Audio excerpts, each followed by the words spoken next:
Alright, in the last video we were moving the manure tank, and we're just a couple days later here now, and we've got about 6 inches of snow on the ground. It is April 19th.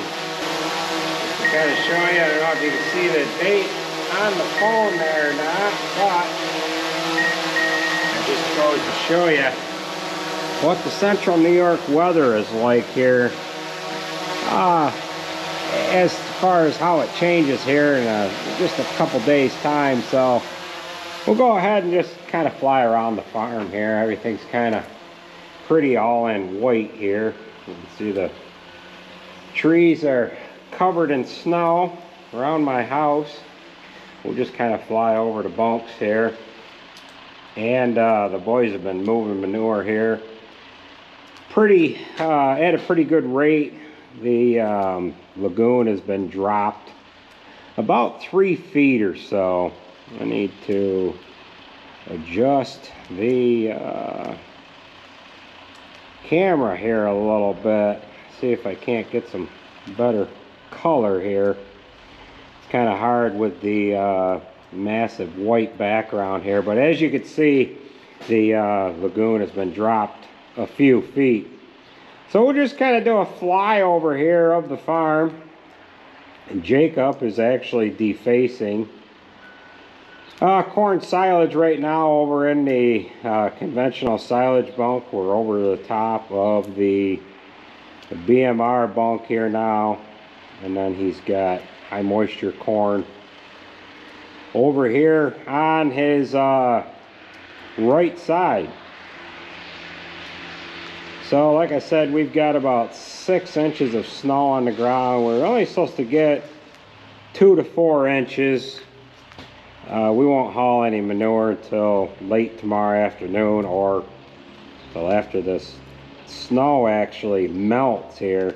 This shouldn't result in too much moisture for what it is. It was starting to get nice and dry. However, we're having to deal with the white stuff again. So we are gonna have to wait this out. But as you can see, everything is covered in white. Got some birds here. We'll just kind of fly over the barns here. We'll make a circle around the front side of the parlor. And then we'll ground the drone, and we'll get in the shop here and get back working on this corn planter. It's kind of a good thing that we have a delay in the weather, because we've got quite a bit of work left to do to this corn planter here. I just had a glitch in the drone because I am standing inside the cold storage part of the shop here, and I need to adjust my antennas here or something. I'm gonna run into trouble here because I am in this metal building, and the antennas aren't working all that great. I can't believe my phone's not ringing off the hook. Usually as soon as I put the drone up in the air, my phone starts ringing, and I get interrupted, but that's not the case here right at the moment. I'll get flown over the top of barn 8 here. Fly over in front of the parlor. And then we're inside. We're in almost in behind the shop here. You can see the 8360 and the 9560. They're hooked up on chisel plows here, patiently waiting for the weather to break. We do need to get a few spring assemblies back here for them chisel plows, and then Jared wants to get the 8320 hooked on a disc ripper or something, do some tillage work with it. That's what's sitting right next to the truck scale there. So we are gonna land this drone and get into the shop here. So we'll join back up with you in a few minutes here. Alright, we're going to break into this video here for just a brief moment. Most of you know that I do work with Oolite I find that their lights are really nice for working with, and I just like to share with you guys when they have a sale. When they do have a sale, they usually send me a few products ahead of time. What they would like me to do is do a long, drug out, full on demonstration video, but I'm not going to do that. I'm just going to show you what they sent me. Let you know when the sale is. It's just running from the 21st to the 24th.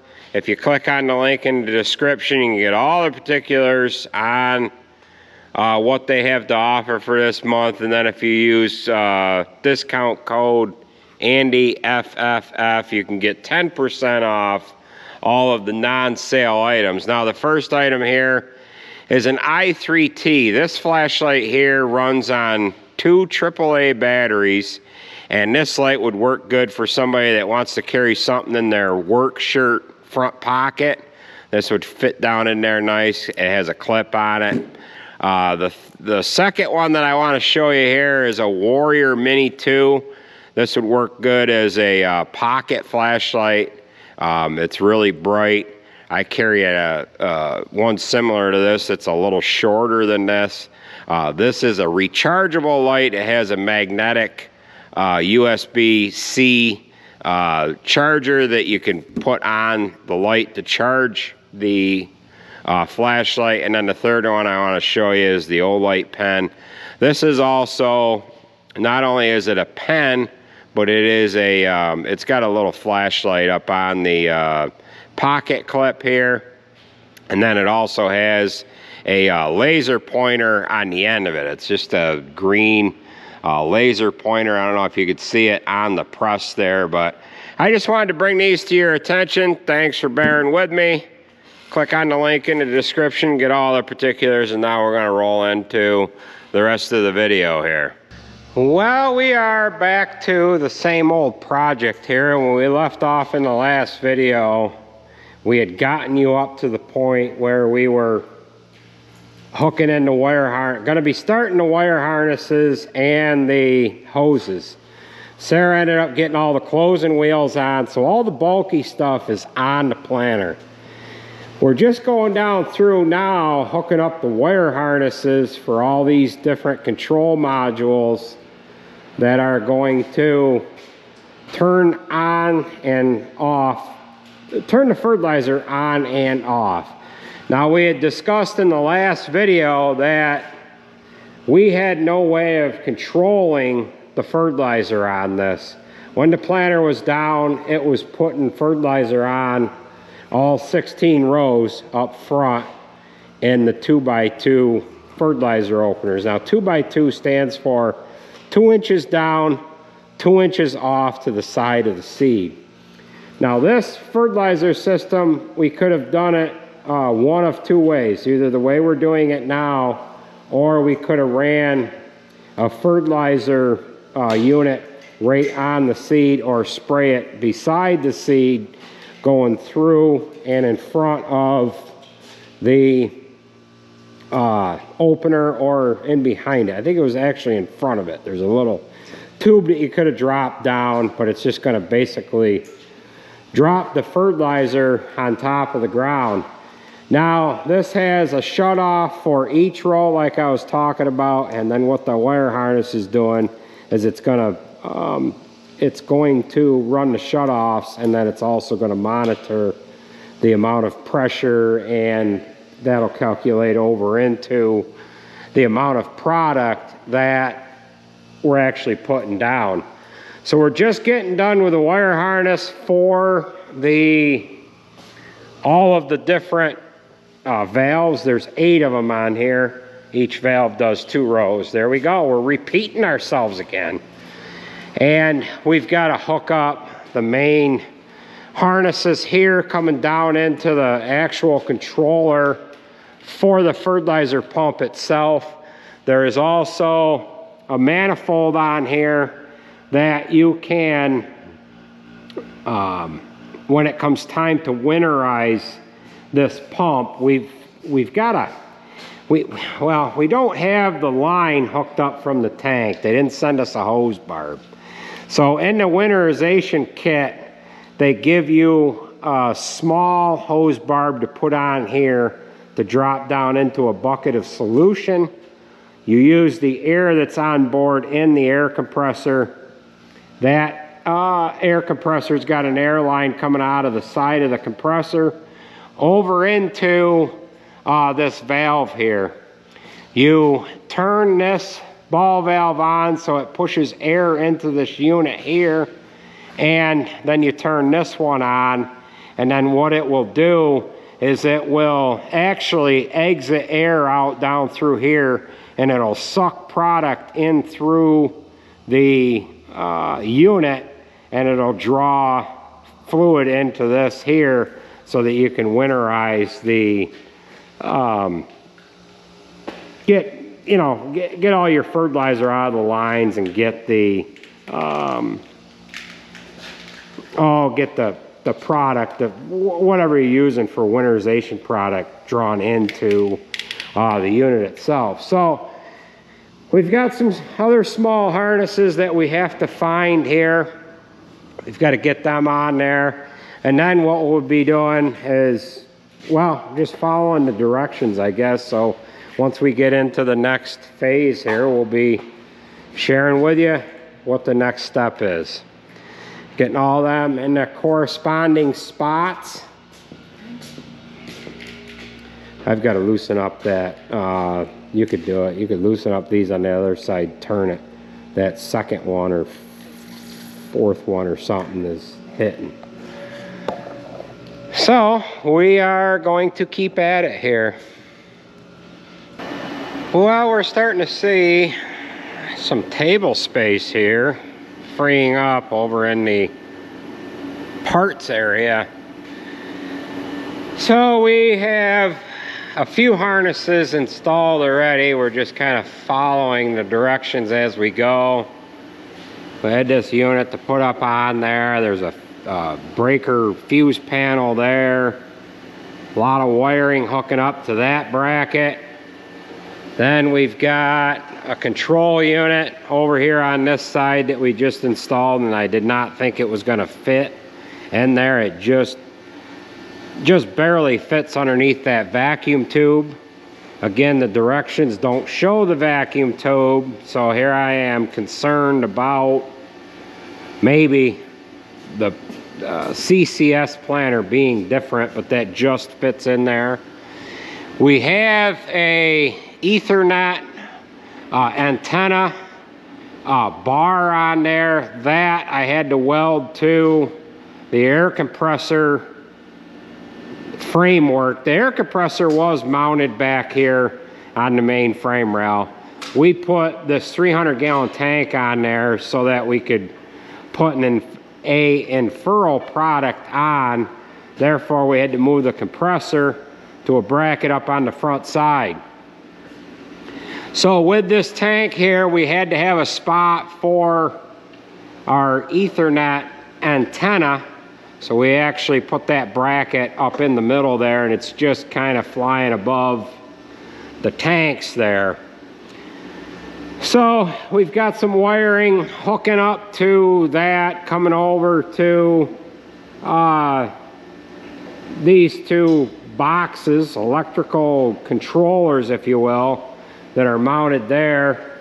And then we have an antenna that's going to communicate with the 4640 display, I think, right here.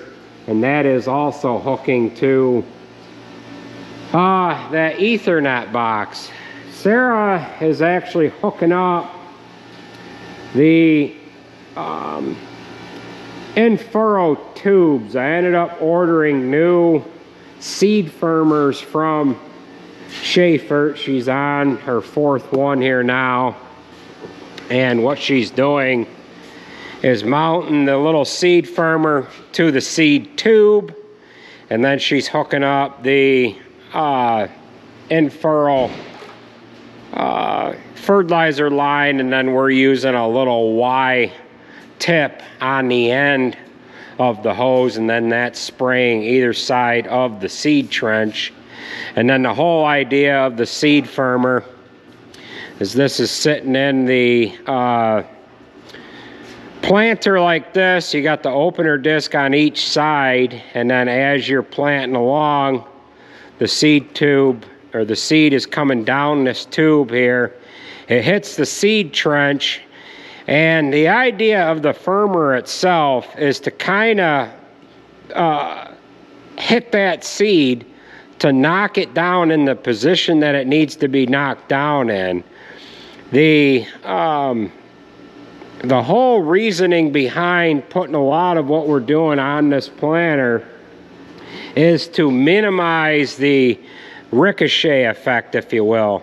As you're going down through the field, hitting rough spots in the field and little stones, if you will, and whatever like that, this tube is going up and down if you can't maintain pressure on the row unit itself. So that's why we've gone from a pneumatic setup on the row unit, which is supposed to be better than a spring setup, because you can increase that pressure or decrease it on the fly. We're running hydraulic pressure now. It's supposed to be a little more accurate, but if you can keep that row unit firmly planted and minimize that ricochet effect, you will have a better seed better seed spacing. So if you drop that seed down and it's coming out of the tube and it just gravity falls here, and you're able to go real slow, and then the next one falls, you know, 5.5 to 6 inches away, the seed spacing is going to be perfect. But if that tube is doing this, it could actually throw the one seed down, and actually as it's throwing it down, it can throw it past the seed that was dropped prior to it. So the seed firmer will kind of knock that seed down so you don't have a lot of variation in where your seeds are dropping.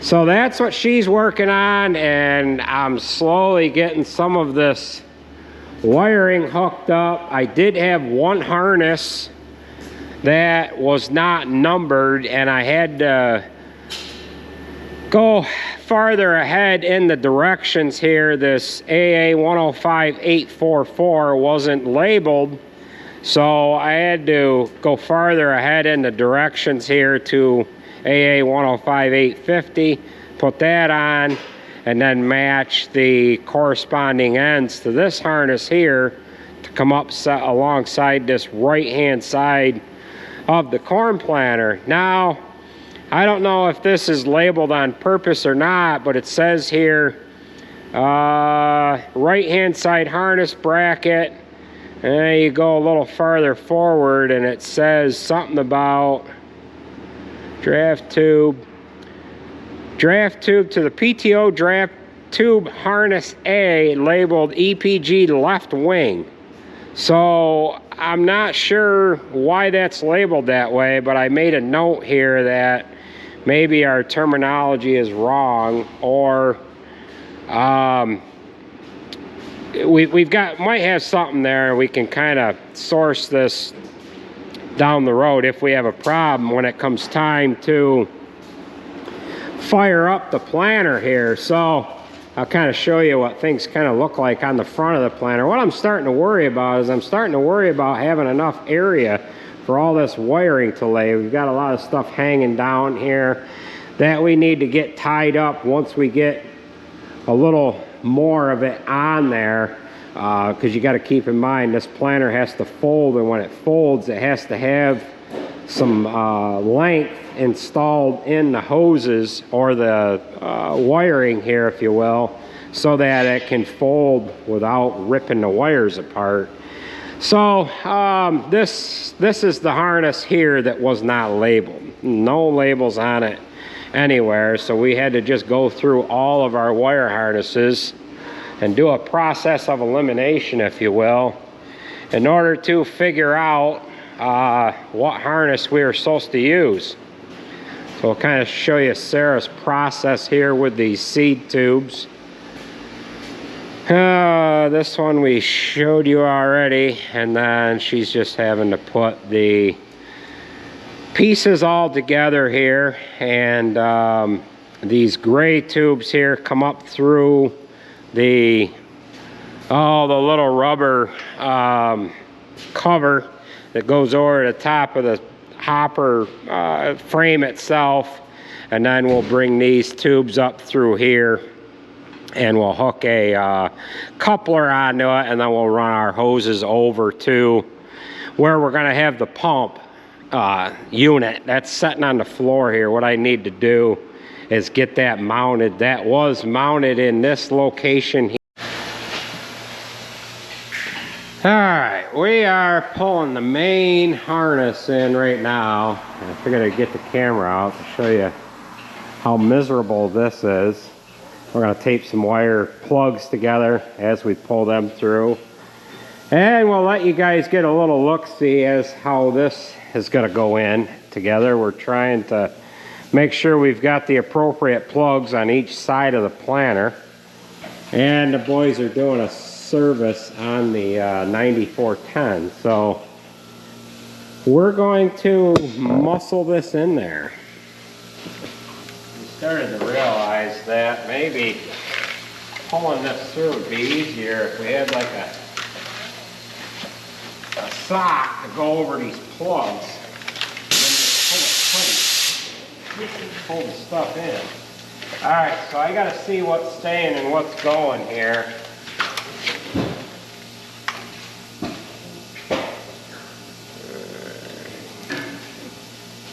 All right. Here's one of the other situations that we're getting into. This says CCS cradle, can base. I'm hoping that these plugs just go to something else, and then I've got fold switch and so on here. So I don't know, maybe these won't get used. This says CCS cradle fold box. Might still work on the fold box, but we're not quite sure here, so we're just kind of pulling this stuff in anyways, and hopefully this harness is correct. If not, it's going to be fun pulling it back out. Alright, yank that through. Alright, now, hold up a minute. I should have taped these. We've got three little plugs. We've got fold switch 1, 2, and 3. See if you can grab these. I'm going to try to keep them to the front of these other wires.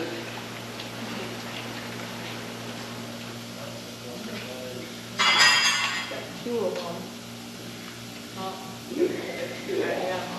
Alright, now, this next cluster of you know what, alright, you can yank, pull that. What is that? This one, pull that main cluster through. The 3 or the? Now the whole thing.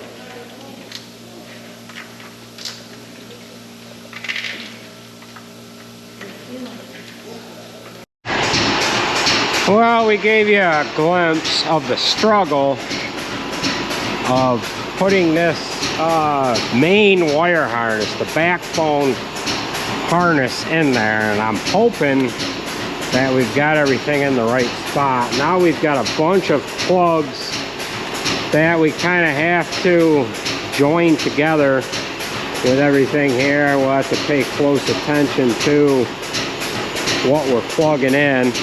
We do have a problem over on this other side here, and I'm not sure what it is all about, but there's something with a jump harness that's supposed to go from this end to the other end that does not match up to what we're doing here. So I've got another part of this harness here, and I'm just trying to get everything laid out, and then we can do the process of elimination once we get to the point where we don't know what's what as far as this or that.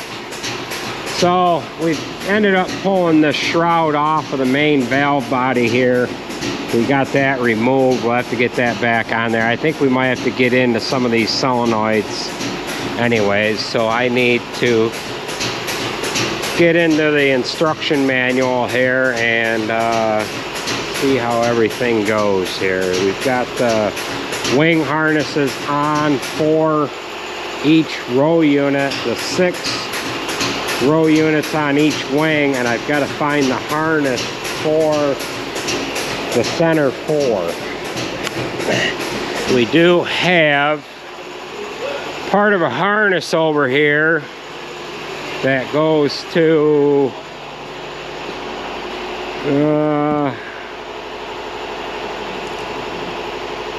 this says row 16.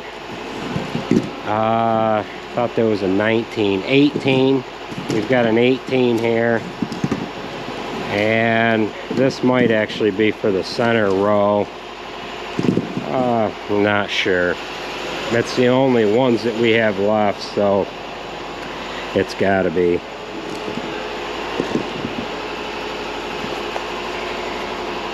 We have a backbone 56, yeah, so that's what this is. We've got row 16. This hooks to the main harness. And it's going each way here. It doesn't, they just have it labeled wrong. So we've got a 18 and a 19 here. So, and 16 and 17. So I don't know what they mean by that. This must be 1 and 2, 3 and 4. Or, yeah. So, well, I guess we're getting ready to call it quits for this video. We ended up getting that harness in there. It went in better than I thought. We struggled with it for a little bit. We've got quite a bit of it left to hook up. Along with getting that harness in, we ran the harnesses down through the right wing and the left wing, and we have all of the row units plugged in. You can see the plug here on the top side and on the bottom side.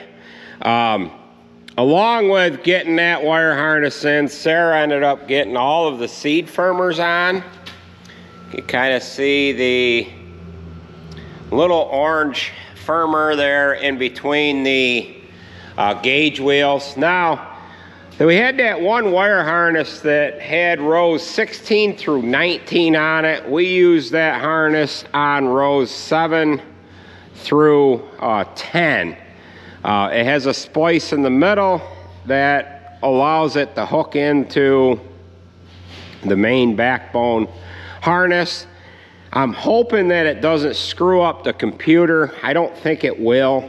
Again, every row has to be assigned anyways. I'm thinking that harness that either was labeled wrong or on the 24 row planner, maybe they use it on that. Like this one here says row 16. This is actually row 7. I just figured something is labeled wrong or something there, but we're just going to run with it for now. I made a note in our notes so that if we have a problem with the assigning of these rows in the computer, we can kind of go back and say, hey, wait a minute, that harness is not right. But that is going to do it for this video. We are getting down towards the last bit of work on this planner. We've got a fair amount of work to do. You can kind of see we've got all of our, basically all the wiring on there. We've got a couple of plugs that go to the tractor yet to put on and whatnot. And then we get into the hydraulic downforce hoses and the hoses that are going to go to the fertilizer pump itself. And then once we get everything on there, we can neatly tie up all of this wiring. But we really don't want to tie too much up until we get everything into place so that we're not running with multiple ties here. What I plan on doing is tying the wires to one side of this bracket and the hoses here to the other. So that is going to do it, folks. Thanks for watching, and we will catch you at the next video.